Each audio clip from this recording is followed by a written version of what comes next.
Hello everyone, welcome to I exam भी। स्वागत है आप सभी का एग्जाम भी इस प्लेटफॉर्म में to make your preparation 50% faster. मेरा नाम है कैलाश तिवारी। दोस्तों, नाबार्ड को टारगेट करने के लिए मैं हमेशा कहता हूँ, नाबार्ड एक ऐसा एग्जामिनेशन है जिसको आप टारगेट करेंगे तो डेफिनेटली आपको बहुत बेनिफिट उसमें होगा। बेनिफिट क्या होगा? नाबार्ड क्लियर होगा, सबसे बड़ा बेनिफिट वही है। और साथ ही क्या होता है कि आपकी बहुत सारे अदर एग्जामिनेशन की प्रिपरेशन होती है, तो हमेशा अपना टारगेट हमें बड़ा रखना है। तो अब बात आती है, सर सारी चीजें ठीक है, सैलरी वगैरह ये सारी चीजें, बट प्रिपेयर कैसे करें? तो हमेशा मैं कहता हूँ कि प्रिपेयर करने के लिए दोस्तों दो स्टेप होते हैं, बहुत मेन स्टेप है, या हम कह सकते हैं शुरुआत उसी से हो सकती है। और अगर आप शुरुआत से नहीं कर रहे ना कहीं आपको या तो ज्यादा मेहनत करनी पड़ेगी या आपको घूम के आना पड़ेगा। तो अल्टीमेटली दोनों ही प्रोसेस में क्या होगा? Time waste. तो आपको टाइम अपना बचाना है, जो हम कहते हैं ना प्रिपेयर 50% फास्टर, तो उसके लिए सबसे पहले इंपॉर्टेंट है प्रीवियस ईयर पेपर एनालिसिस। और ये एनालाइज आप जरूर करिए, मैं आपको आज बताऊंगा कि कैसे एनालाइज आप कर सकते हैं। देन उसके बाद आपको सिलेबस देखना है, और ये दोनों ही चीजें आपके पास अवेलेबल होती हैं। आई एग्जाम भी आपको दोनों ही चीजें प्रोवाइड करता है। सिलेबस तो नाबार्ड ही प्रोवाइड करता है, एआरडी और ईएसआई के लिए, और बाकी प्रीवियस ईयर पेपर के बेसिस पे हम आपको बताते हैं। ओके, सो आज हम एनालाइज करने वाले हैं based on the previous year paper. Okay, अभी तक आप देखेंगे 2025 के लिए 2021, 22, 23, 25, 24 हो चुका है। आप कहेंगे सर उससे पहले क्यों नहीं? दोस्तों, उससे पहले एग्जामिनेशन पैटर्न थोड़ा सा डिफरेंट था, अब एग्जामिनेशन पैटर्न थोड़ा सा डिफरेंट है। तो एग्जामिनेशन पैटर्न चेंज हुआ 2021 में, तो उसके अकॉर्डिंग हम लेके चल रहे हैं, इसलिए यहाँ तक का है। ओके, हालांकि पहले मैंने सोचा था कि मैं सारे सब्जेक्ट, सारे टॉपिक्स या फिर सारे सब्जेक्ट्स को सारे ईयर के लिए एनालाइज करूं, बट मैं आज majorly ARD and ESI analyse करने वाला हूँ, मेजरली 24 के लिए। इस वीडियो के बाद दोस्तों आप मुझे बताइएगा कि क्या मुझे ये बाकी भी आपको एनालाइज करने हैं या फिर कुछ चेंज करना है, कुछ अलग तरीके से एनालाइज करनी है, ये आप बताइएगा। ओके, तो कमेंट में आप जैसा बोलेंगे वैसा मैं इसके बाद आगे करूंगा। तो ये वीडियो बहुत इंपॉर्टेंट होने वाला है उन सभी स्टूडेंट्स के लिए जो नाबार्ड के लिए बहुत सीरियस है और बहुत सीरियस है अपनी प्रिपरेशन के लिए। सबसे पहले क्या होता है, देखो मैं कहता हूँ प्रीवियस ईयर पेपर को थोड़ा सा देखने के पहले बहुत एनालाइज नहीं करना, बट एक रफ हम कह सकते हैं व्यू आपको सिलेबस का लेना है। क्या देखना है? ये एआरडी का सिलेबस है। आप देखिए एग्रीकल्चर के यहाँ पे बेसिक टॉपिक्स दिए हैं। अब एग्रीकल्चर क्या होता है, उसकी डेफिनेशन क्या है, मीनिंग क्या है, ब्रांचेस क्या है। एग्रोनॉमी क्या होता है, उसकी डेफिनेशन क्या है, मीनिंग क्या है, और उसके स्कोप क्या है। फील्ड क्रॉप का क्लासिफिकेशन, फील्ड में जितनी भी फसलें उगाई जाती हैं उनका क्या क्लासिफिकेशन है। कौन से फैक्टर हैं जो क्रॉप प्रोडक्शन को अफेक्ट करते हैं। ओके, उसके अलावा क्रॉपिंग सिस्टम्स कितने टाइप के होते हैं। प्रॉब्लम ऑफ ड्राईलैंड एग्रीकल्चर क्या है हमारा कंट्री में? बेसिकली आप देखेंगे इरिगेशन तो कुछ ही स्टेट्स में, उसके अलावा सब जगह ड्राईलैंड एग्रीकल्चर ही है, मतलब वर्षा आधारित खेती। उसके बाद आप देखेंगे seed production, seed processing, seed village, metrology, ये टॉपिक्स हो गए। उसके बाद आप देखिए मेजरली टॉपिक, अगर आप हेडिंग्स खाली देखेंगे, soil and water, water resources, farm power and agriculture engineering, plantation and horticulture, animal husbandry, poultry, agriculture extension, climate, agroforestry, ये 3-4 टॉपिक और इसके नीचे है, यहाँ पे इतना ही स्क्रीनशॉट लिया गया। उसके बाद आप रूरल डेवलपमेंट देखेंगे, तो रूरल डेवलपमेंट में मेजरली उन्होंने 3 टॉपिक डिस्कस किए हैं। रूरल एरिया क्या है, रूरल पॉपुलेशन क्या है, पंचायती राज इंस्टीट्यूशंस क्या है। और यहाँ पे सारी स्कीम्स दी हुई हैं, जो भी मिनिस्ट्री ऑफ रूरल डेवलपमेंट की स्कीम्स हैं, ये सारी schemes ministry of rural development की है। ओके, ये सिलेबस है एआरडी का। अब देखते हैं लास्ट ईयर पेपर क्या आया था। कट ऑफ बाद में देखेंगे, कट ऑफ का कोई इतना बड़ा रोल है नहीं अभी यहाँ पे। प्रीवियस ईयर पेपर एनालाइज करें 2024 का, तो देखो मैंने आपको टॉपिक्स बताए थे। एक जनरल एग्रीकल्चर था, तो ये इकोनॉमी एंड जनरल एग्रीकल्चर आप एक साथ ले सकते हैं। उसके साथ आप देखिए soil science, irrigation, horticulture, fisheries का यहाँ पे पिछली बार कोई भी क्वेश्चन नहीं था, animal husbandry, extension and agriculture engineering. तो आप देखिए मेजरली इन्हीं टॉपिक से क्वेश्चन है। ओके, अब इन्हीं टॉपिक से क्वेश्चन आप देखिए, इकोनॉमी से कैसे क्वेश्चन थे, बाल लेगा साइंटिफिक नेम। सीड वहां पे हमने देखा था ना, तो सीड से 3 क्वेश्चन आए थे। ब्रीडर सीड किसकी प्रोजेनी है, सीड प्रिजर्वेशन से रिलेटेड, सीड कंजर्वेशन से रिलेटेड 2 क्वेश्चन थे। अब ये कहाँ पे था? सिलेबस के सबसे पहले पैराग्राफ में। ओके, सिंपल क्वेश्चन थे, कोई डिफिकल्टी क्वेश्चन नहीं था। फ्लोटिंग वीड्स किसे कहते हैं, डेफिनेशन टाइप की दी थी। प्लांट डिजीज वाला क्वेश्चन थोड़ा सा डिफिकल्ट था, एंटागोनिज्म का मैकेनिज्म वहां पे पूछा था। बायोमास जनरेशन का क्वेश्चन था, फॉरेस्ट से रिलेटेड क्वेश्चन था, आईआरआर ने कौन सी वीट वैरायटी लॉन्च की है, इकोसिस्टम का क्या, इस टाइप से क्वेश्चन पूछे थे, जनरल क्वेश्चन थे। ओके, देन आप देखिए सॉइल से पूछा था क्वेश्चन कि इंडिया की सबसे ज्यादा कवर्ड सॉइल कौन सी, लूवियल है। देन कैल्शियम से डेफिशिएंसी से रिलेटेड क्वेश्चन था। इरिगेशन में टाइप ऑफ इरिगेशन, जो हमेशा हर साल क्वेश्चन पूछा जाता है। ऊपर सीड से क्वेश्चन, यहाँ किससे क्वेश्चन। हॉर्टिकल्चर में सीडलेसनेस इन ग्रेप, ये डिफिकल्ट क्वेश्चन था। पोस्ट हार्वेस्ट टेक्नोलॉजी से रिलेटेड और मैंड्रिन की वैरायटी पूछी थी, इसको भी हम डिफिकल्ट कह सकते हैं। फिशरीज में कोई क्वेश्चन नहीं था। एनिमल हस्बेंड्री में हमेशा की तरह कुछ क्वेश्चन बहुत कॉमन थे, जैसे कि एक ब्रीड पे क्वेश्चन था, इस बार मुर्रा ब्रीड पे क्वेश्चन था। एक डिजीज पे क्वेश्चन, तो इस बार काउपॉक्स डिजीज पे था। वीनिंग जो प्रोसेस सेपरेशन होती है वो, गैलेक्टोपोइसिस की प्रोसेस, और उसके साथ साथ एग्स किसके आते हैं ये। तो अभी देखेंगे ना, एक दो प्रोसेस से और एक दो ब्रीड से, डिजीज से, इनसे क्वेश्चन हमेशा हर साल वो ऐसे ही पूछते हैं।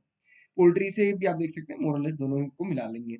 एक्सटेंशन एंड एग्रीकल्चर इंजीनियरिंग में आप देखेंगे ट्रैक्टर से रिलेटेड क्वेश्चन था एग्रीकल्चर इंजीनियरिंग में, और उसके बाद एक्सटेंशन में ट्राइसिंग और फील्ड एडमिनिस्ट्रेशन का क्वेश्चन इस बार पूछा गया। ओके, क्लियर हुआ? क्या पता चला दोस्तों कि कुछ ही टॉपिक है जिनसे बार बार क्वेश्चन पूछे जाते हैं, बार बार मतलब पिछले साल क्वेश्चन पूछे गए। ओके, इसके अलावा ये तो था कंसेप्चुअल पार्ट। अब देखिए सारा कंसेप्चुअल पार्ट से था तो नहीं, बाकी कहाँ से था? बाकी था करंट पार्ट से। करंट में क्या आता है? स्कीम्स आती हैं। स्कीम्स कौन कौन सी पूछी गई? प्रधानमंत्री फसल बीमा योजना, ई नैम, श्रम योगी मानधन योजना, मत्स्य संपदा योजना, आवास योजना, एनएचएम, हर बार यही पूछी जाती है मोरलेस। रिपोर्ट से अदर्स वाले क्वेश्चन, वर्ल्ड एनवायरमेंट डे कब मनाया जाता है, रबी मार्केटिंग सीजन किसे कहते हैं, बोर्ड कौन सा बोर्ड किस में आता है, इस टाइप से क्वेश्चन था। सेंसस, रूरल सेंसस से रिलेटेड क्वेश्चन था। डेटा में प्रोडक्शन डेटा पूछा गया था, प्रोडक्शन के बेसिस पे अरेंज करने थे। हर साल हम इसको प्रैक्टिस सेशन में कराते हैं, सेम क्वेश्चन इस बार था, और ये मैं हम प्रैक्टिस सेशन में क्यों कराते हैं, 2020 में भी क्वेश्चन पूछा गया था। मिल्क प्रोडक्शन कितना है वो क्वेश्चन था, एफआरपी से रिलेटेड क्वेश्चन था। और ये क्वेश्चन दोस्तों, ये जितने क्वेश्चंस है ना, मोर और लेस आपको सारे हमारे जितने भी हम सेशन करते हैं अपने प्रैक्टिस सेशन या उसमें, ये आपको इजीली कवर होते हैं, कोई बहुत डिफिकल्ट नहीं। मैंने आपको इसीलिए पहले सिलेबस दिखाया कि क्वेश्चन आए कहाँ से, क्वेश्चन यहीं से आया, तो अगर आप इतना ही पढ़ते हैं ना तो बहुत इजीली कवर होता है। ईएसआई में देखेंगे टोटल 11 मेजर टॉपिक है। Nature of Indian economy, opening of the Indian economy, globalization, LPG reforms वगैरह, इन्फ्लेशन, पॉवर्टी एलिविएशन, इसमें स्कीम्स वगैरह भी आ जाती है, population trends, agriculture, industry, non institution, globalization, social infrastructure, social justice. इन सारे से रिलेटेड ना दोस्तों कोई थ्योरी नहीं पूछी जाती है, सारे के सारे इनके बेसिस पे क्या करंट चल रहा है, गवर्नमेंट क्या कर रही है, ये पूछा जाता है। अब देखिए यहाँ पे प्रीलिम्स के पेपर में लास्ट में पूछा क्या गया, टोटल स्कीम से 24-25 क्वेश्चन थे, डेटा से 5-6 क्वेश्चन थे, रिपोर्ट्स पे 10 क्वेश्चन थे, मैं एमएसएमई बेस्ड सबसे ज्यादा क्वेश्चन थे, कोई कंसेप्चुअल क्वेश्चन नहीं था। इन्फ्लेशन क्या है, जीडीपी क्या है, जीवीए क्या है, कोई क्वेश्चन नहीं है ना। क्या इंडियन इकोनॉमी होती है, कैसे उसका मैक्रो इकोनॉमिक्स, माइक्रो इकोनॉमिक्स, कोई क्वेश्चन नहीं था। तो इकोनॉमिक्स का तो ये पेपर ही नहीं है, ये आपको ध्यान रखना है। स्कीम से सबसे ज्यादा क्वेश्चन आते हैं, दीक्षा स्कीम है ना, स्टडी पढ़ाई से रिलेटेड। प्रधानमंत्री कौशल विकास योजना, एमआईडीएस, सारथी पोर्टल, ईट राइट इंडिया, प्रधानमंत्री मत्स्य संपदा योजना, विकास, क्यूसीआई का स्वराज वाला जो है, जनजाति उन्नत ग्राम अभियान, अग्निवीर मित्र, श्रम योगी मानधन योजना, एस्पिरेशनल डिस्ट्रिक्ट, पूर्वोदय, एक पेड़ माँ के नाम, कोऑपरेटिव मिशन, वात्सल्य, आरसीटीज, एफपीओ, पीएमएफवाई, ये इन सबसे रिलेटेड क्वेश्चन है। देखो दोस्तों क्वेश्चन क्या थे, इजी था, डिफिकल्ट था, या प्रीवियस ईयर पेपर देखिए, इसके नीचे मैं आपको लिंक दे दूंगा प्रीवियस ईयर पेपर का, आप उसको एक बार जाके देखिएगा तो आपको पता चल जाएगा। बट मोटा माटी आपको क्या समझ आता है, क्वेश्चन पेपर आता कहाँ से, पढ़ना क्या है। डेटा से रिलेटेड क्वेश्चन थे, बजट से 3 क्वेश्चन थे, है ना, 2 तो क्वेश्चन नॉर्मल बजट से रिलेटेड थे, एक तो नमामि गंगे का डायरेक्टली बजट पूछा था। इंटर सब्सिडी पूछी गई थी, इस नॉट ब्लेंडिंग का टारगेट, है ना, 20% का 2025 कर दिया गया, तो उससे रिलेटेड या वही क्वेश्चन पूछा गया था। पीएसएल से एक क्वेश्चन और एमएसएमई से बहुत सारे क्वेश्चन गए थे, पूछे गए थे। एमएसपी से रिलेटेड एक क्वेश्चन था, एफडीआई, मॉनेटरी पॉलिसी और आईयूसीएन, ये सारे क्वेश्चन पूछे गए थे। तो ये था ईएसआई के एनालिसिस। क्या पता चला दोस्तों, ईएसआई में कहाँ से क्वेश्चन आएंगे, स्कीम से, डेटा से, रिपोर्ट से, बस तो इतना ही करना है, इसी को पढ़ना है, बार बार रिवाइज करना है। इसलिए जब भी कहते हैं ना कि नाबार्ड में जीए, सो दोस्तों नाबार्ड में जीए बहुत इंपॉर्टेंट है। देख भले ही आपको 20 मार्क्स की रही है, बट आपको 40 मार्क्स जो ईएसआई है ये भी करंट ही है, और एआरडी में भी अगर आप देखेंगे तो वहां पे भी 15 टू 20 क्वेश्चन से आते हैं। तो बहुत बड़ा पार्ट होता है या फिर इंपॉर्टेंट रोल होता है ईएसआई का, सॉरी जीए का, या जो करंट अफेयर्स है उसका। ओके, अब ये बाकी 2023, 2022 एंड 2021 का एआरडी का पेपर है। आप देखिए हर साल इन्हीं टॉपिक से क्वेश्चन आते हैं, और अगर मैं आपको दिखाऊं तो क्वेश्चन रिपीट होते हैं। जैसे 2024 में ट्राइसेम एंड डेमोन्स्ट्रेशन से रिलेटेड क्वेश्चन था, सेम 2022 में पूछा गया था। ओके, इरिगेशन में आप देखिए हमेशा टाइप ऑफ इरिगेशन से क्वेश्चन पूछा जाता है।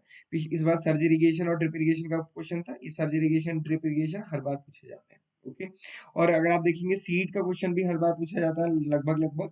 यहाँ पे भी आप देखेंगे सीट से 2 क्वेश्चन थे, यहाँ पे भी सीट से क्वेश्चन, यहाँ पे नहीं दिख रहा है, बट सीट से क्वेश्चन पूछ जाते हैं। एनिमल हस्बेंड्री में आप देखेंगे ब्रीड से रिलेटेड हमेशा क्वेश्चन रहते हैं। ओके, तो ये आपको ध्यान रखना है कि कुछ कुछ क्वेश्चन तो बहुत बेसिक और बहुत कॉमन है, और कहाँ से पूछे जा रहे हैं, सिलेबस से पूछे जा रहे हैं। जो सिलेबस में लिखा है केवल उतना ही पढ़िए, इसलिए हम आपको हमेशा उस पर फोकस करते हैं। ओके, सो ये था एनालिसिस दोस्तों। नाबार्ड का भी हमने कुछ दिन पहले वर्कशॉप किया था, उसमें डिस्कस किया था। अब हमारी जो नेक्स्ट वर्कशॉप होगी उसमें हम डिटेल में डिस्कस करेंगे फर्दर क्वेश्चन एंड आंसर्स को लेके, और हमारा जो इंट्रो क्लास है वो भी हमारी कल स्टार्ट होगी, जिसमें हम फिर से एक बार स्ट्रेटजी को डिस्कस करेंगे, और आगे की क्लासेस में फिर उन चीजों को डिस्कस करेंगे। तो अगर आप नाबार्ड की प्रिपरेशन कर रहे हैं तो आप एग्जाम कोर्स को ले सकते हैं, जो कि आपको बेस्ट, या फिर हम कह सकते हैं हेल्प करेगा, किसके लिए, नाबार्ड एग्जामिनेशन की प्रिपरेशन में। सो दोस्तों प्रिपेयर करने के लिए, और खासकर आई एग्जाम में हम कहते हैं कि 50% फास्टर, सो दैट कि आप अपनी पढ़ाई को स्पीडली कर सकें, और क्योंकि 8 सब्जेक्ट है, सब में बैलेंस बना के बढ़ सके। This is all for today. और कोई भी डाउट, कोई क्वेश्चन, क्या आप हमें कनेक्ट कर सकते हैं। Thank you for watching this video.